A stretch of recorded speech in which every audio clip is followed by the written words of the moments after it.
Hi friends, ನಮಸ್ಕಾರ ಎಲ್ರಿಗೂ. Welcome back to my channel. ನಾನು ಪೂರ್ಣಿಮಾ. ಇವತ್ತು ಬೆಂಗಳೂರಿನಲ್ಲಿ ಇರುವಂಥ ಒಂದು ಪ್ರಸಿದ್ಧವಾದ ದೇವಸ್ಥಾನನ ನಿಮಗೆ ತೋರಿಸ್ತಾ ಇದ್ದೀನಿ. ಹಾಗೆಯೇ ಇಲ್ಲಿನ ಮಹಿಮೆ ಏನು ಅಂತ ಕೂಡ ನಿಮಗೆ ತಿಳಿಸಿಕೊಡ್ತೀನಿ. ಅದಕ್ಕೂ ಮುಂಚೆ ಚಾನಲ್ನ ಹೊಸದಾಗಿ ನೋಡ್ತಾ ಇದ್ದರೆ ಸಬ್ಸ್ಕ್ರೈಬ್ ಮಾಡ್ಕೊಳ್ಳಿ. ಹಾಗೆ ಪಕ್ಕದಲ್ಲೇ ಇರುವಂಥ ಬೆಲ್ಲೈಕಾನ್ ಮರಿದಲ್ಲೇ ಕ್ಲಿಕ್ ಮಾಡಿ.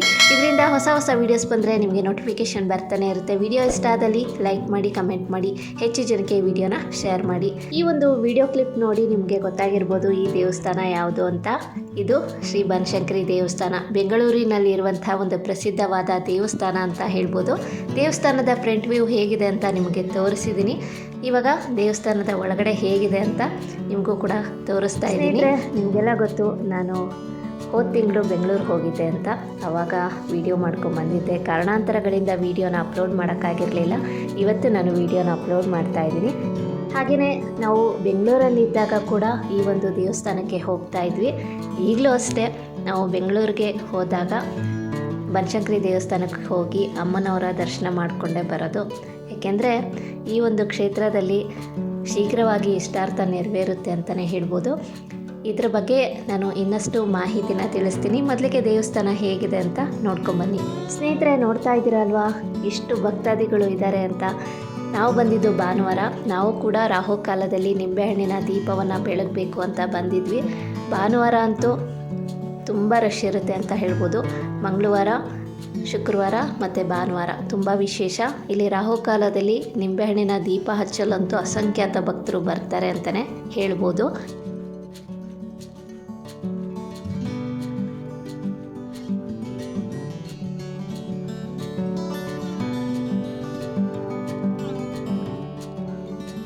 ದೇವಸ್ಥಾನ ಹೇಗಿದೆ ಅಂತ ನಿಮಗೂ ಕೂಡ ತೋರಿಸ್ತಾ ಇದ್ದೀನಿ.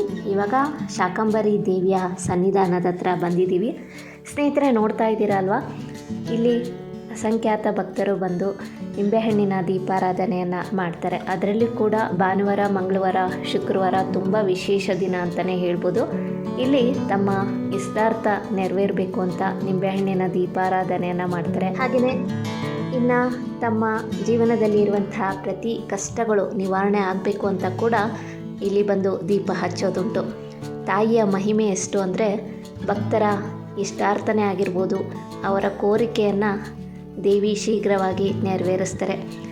ಹಾಗಾಗಿ ಇಲ್ಲಿ ಅಸಂಖ್ಯಾತ ಭಕ್ತರು ಬಂದು ನಿಂಬೆಹಣ್ಣಿನ ದೀಪಾರಾಧನೆಯನ್ನು ಮಾಡ್ತಾರೆ. ಸ್ನೇಹಿತರೆ, ಇದು ಶಾಕಂಬರಿ ದೇವಿಯ ಸನ್ನಿಧಾನ. ನೋಡ್ತಾ ಇದ್ದೀರಲ್ವಾ ಎಷ್ಟು ಜನ ಬಂದು ಇಲ್ಲಿ ನಿಂಬೆಹಣ್ಣಿನ ದೀಪಾರಾಧನೆಯನ್ನು ಮಾಡ್ತಾ ಇದ್ದಾರೆ ಅಂತ. ಸ್ನೇಹಿತರೆ, ರಾಹುಕಾಲ ಅಂದರೆ ನಿಮಗೆಲ್ಲ ಗೊತ್ತಿದೆ, ಅಶುಭ ಅಂತ. ಇಂತಹ ಒಂದು ಸಮಯದಲ್ಲಿ ಯಾರೂ ಕೂಡ ಒಂದು ಒಳ್ಳೆಯ ಕೆಲಸಗಳನ್ನು ಪ್ರಾರಂಭಿಸೋದೇ ಇಲ್ಲ. ಏಕೆಂದರೆ ಅದು ಅಶುಭ ಅಂತಲೇ ಪರಿಗಣಿಸ್ತಾರೆ. ಆದರೆ ದೀಪಾರಾಧನೆಗೆ ಇದು ಹೇಳಿ ಮಾಡಿಸಿದ ಒಂದು ಸಮಯ ಅಂತ ಹೇಳ್ಬೋದು. ಶಕ್ತಿ ದೇವತೆಗಳಿಗೆ ರಾಹುಕಾಲದಲ್ಲಿ ನಿಂಬೆಹಣ್ಣಿನ ದೀಪವನ್ನು ಬೆಳಗೋದು ತುಂಬಾ ಶ್ರೇಷ್ಠ. ಏಕೆಂದರೆ ಅವರ ಜೀವನದಲ್ಲಿರುವಂತಹ ಕಷ್ಟಗಳೆಲ್ಲ ಪರಿಹಾರ ಆಗಬೇಕು ಅಂದರೆ ರಾಹುಕಾಲದಲ್ಲಿ ಶಕ್ತಿ ದೇವತೆಗಳಿಗೆ ವಿಶೇಷವಾಗಿ ನಿಂಬೆಹಣ್ಣಿನ ದೀಪಾರಾಧನೆಯನ್ನು ಮಾಡಲೇಬೇಕು.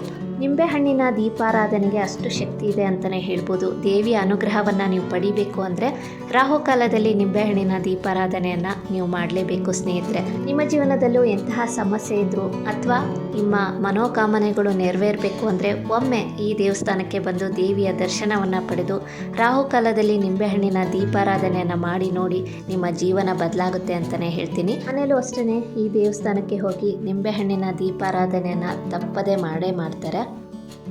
ಈ ದೇವಸ್ಥಾನದ ಬಗ್ಗೆ ಮತ್ತಷ್ಟು ಮಾಹಿತಿಗಳನ್ನು ಇಲ್ಲಿನ ಅರ್ಚಕರಾದ ರಾಜು ಸರ್ ಅವರು ಕೊಟ್ಟಿದ್ದಾರೆ. ಅವ್ರಿಗೆ ಈ ವಿಡಿಯೋ ಮುಖಾಂತರ ಥ್ಯಾಂಕ್ಸ್ ಹೇಳಕ್ಕೆ ಇಷ್ಟಪಡ್ತೀನಿ. ಶ್ರೀ ಬನಶಂಕರಿ ಅಮ್ಮನವರ ದೇವಸ್ಥಾನ. ಇಲ್ಲಿ ದೇವಿಗೆ ರಾಹುಕಾಲದಲ್ಲಿ ವಿಶೇಷವಾಗಿ ಪೂಜೆ ನಡೆಯುತ್ತೆ. ರಾಹುಕಾಲ ಪೂಜಾ ಸಮಯದಲ್ಲಿ ಸಾಕಷ್ಟು ಜನ ಭಕ್ತಾದಿಗಳು ನಿಂಬೆಹಣ್ಣಿನ ದೀಪ ಬೆಳಗೋದ್ರ ಮುಖಾಂತರ ಅವರ ಕೋರಿಕೆಗಳನ್ನು ತೀರಿಸ್ಕೊಳ್ಳೋದಕ್ಕೋಸ್ಕರ ಶುಕ್ರವಾರ, ಮಂಗಳವಾರ, ಭಾನುವಾರಗಳಲ್ಲಿ ಬಂದು ಅಮ್ಮನವರಿಗೆ ದೀಪ ಮಾಡಿ ಆರತಿ ಮಾಡ್ತಾರೆ. ಭಾಳ ವಿಶೇಷವಾದಂಥದ್ದು. ಅಮ್ಮ ಸರ್ವಮಂಗಳ ಆದ್ದರಿಂದ ಎಲ್ಲ ಕೆಲಸ ಕಾರ್ಯಗಳನ್ನು ನೆರವೇರಿಸ್ಕೊಡ್ತಾರೆ. ಭಾಳ ವಿಶೇಷವಾದಂಥ ದೇವಿ. ಅಲ್ಲಿ ಒಂದು ಕಲ್ಲಿದೆಯಲ್ಲ, ಮಣಿಪೀಠ ಅಂತ ಕರೀತಾರೆ. ಅಮ್ಮನವರ ಪಾದುಕೆಗಳು ಅದರಲ್ಲಿದೆ. ಆ ಮಣಿಪೀಠವನ್ನು ಪಾದವನ್ನು ಹಿಡಿದು ದೇವಿಯನ್ನು ಪ್ರಾರ್ಥನೆ ಮಾಡಿ ಏನಾದರೂ ಕೋರಿಕೆಗಳನ್ನು ಕೇಳಿಕೊಂಡ್ರೆ ಅದು ಕೈ ತಾನಾಗೆ ಮುಂದೆ ಹೋಗುತ್ತೆ ಅಂತ ಹೇಳಿ ಭಕ್ತರ ನಂಬಿಕೆ ಒಂದು ಮಾಡ್ತಾರೆ. ಸರ್, ನಿಮ್ಮ ಹೆಸರು? ನನ್ನ ಹೆಸರು ರಾಜು ಶಾಸ್ತ್ರಿ. ಹೌದಾ, ಥ್ಯಾಂಕ್ ಯು. ಇನ್ನೊಂದು ವಿಶೇಷತೆ ಹೇಳಲೇಬೇಕು ಅಂದರೆ ಇಲ್ಲಿರುವಂತಹ ಮಣಿಪೀಠ. ಅರ್ಚಕರು ತಿಳಿಸಿದ ಹಾಗೆ ಅಮ್ಮನವರಲ್ಲಿ ನಾವು ಪ್ರಾರ್ಥನೆಯನ್ನು ಮಾಡಿಕೊಂಡು ಮಣಿಪೀಠದ ಮುಂದೆ ನಿಂತು ಇಲ್ಲಿ ತಮ್ಮ ಇಷ್ಟಾರ್ಥ ನೆರವೇರುತ್ತಾ ಅಂತ ನಾವು ತಿಳ್ಕೊಳ್ಬಹುದು. ಸ್ನೇಹಿತರೆ, ಈಗ ನೀವು ನೋಡ್ತಾ ಇರೋದು ವರಪ್ರಸಾದ ಆಂಜನೇಯ ಸ್ವಾಮಿ ಸನ್ನಿಧಿ. ಈ ದೇವಸ್ಥಾನದ ಬಗ್ಗೆ ಎಷ್ಟು ಹೇಳಿದ್ರೂ ಕಡಿಮೆ ಅಂತಲೇ ಹೇಳ್ಬೋದು. ಯಾಕೆಂದರೆ ಅಷ್ಟು ಮಹಿಮೆ ಉಳ್ಳಂತಹ ಒಂದು ದೇವಸ್ಥಾನ. ಅಮ್ಮನವರ ಮಹಿಮೆ ಅಪಾರವಾದುದು. ನಮ್ಮ ಇಷ್ಟಾರ್ಥನ ಕೇವಲ ಒಂದು ದಿನದಲ್ಲೇ ನೆರವೇರಿಸಿದ್ದಾರೆ ಅಮ್ಮನವರು ಅಂತಲೇ ಹೇಳ್ಬೋದು. ಏಕೆಂದರೆ ಯಾವುದೋ ಒಂದು ಇಷ್ಟಾರ್ಥ ಇತ್ತು, ಅದನ್ನು ಕೇಳ್ಕೊಳ್ಳೋಕ್ಕೆ ನಾವು ಬನಶಂಕರಿ ದೇವಸ್ಥಾನಕ್ಕೆ ಹೋಗಿ ಕೇಳ್ಕೊಂಬಂದಮೇಲೆ ಅದು ಶೀಘ್ರವಾಗಿ ನೆರವೇರಿತು. ನಮಗೆ ತುಂಬಾ ಖುಷಿಯಾಯಿತು. ನೀವು ಏನಾದರೂ ನಿಮ್ಮ ಇಷ್ಟಾರ್ಥ ನೆರವೇರಬೇಕು ಅಂದರೆ ಒಮ್ಮೆ ಈ ದೇವಸ್ಥಾನಕ್ಕೆ ಹೋಗಿ ಅಮ್ಮನವರ ದರ್ಶನ ಮಾಡಿ ನಿಂಬೆಹಣ್ಣಿನ ದೀಪಾರಾಧನೆ ಮಾಡಿ ಬನ್ನಿ.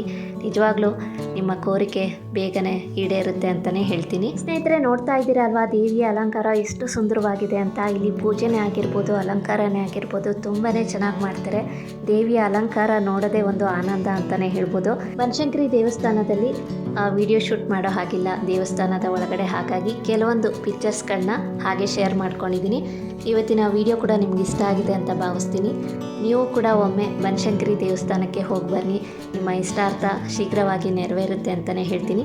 ಇವತ್ತಿನ ವಿಡಿಯೋಲಿ ಬನಶಂಕರಿ ದೇವಸ್ಥಾನ ಹೇಗಿದೆ ಅಂತ ನಿಮಗೂ ಕೂಡ ತೋರಿಸಿದ್ದೀನಿ, ಇಲ್ಲಿನ ಮಹಿಮೆ ಕೂಡ ತಿಳಿಸಿದ್ದೀನಿ.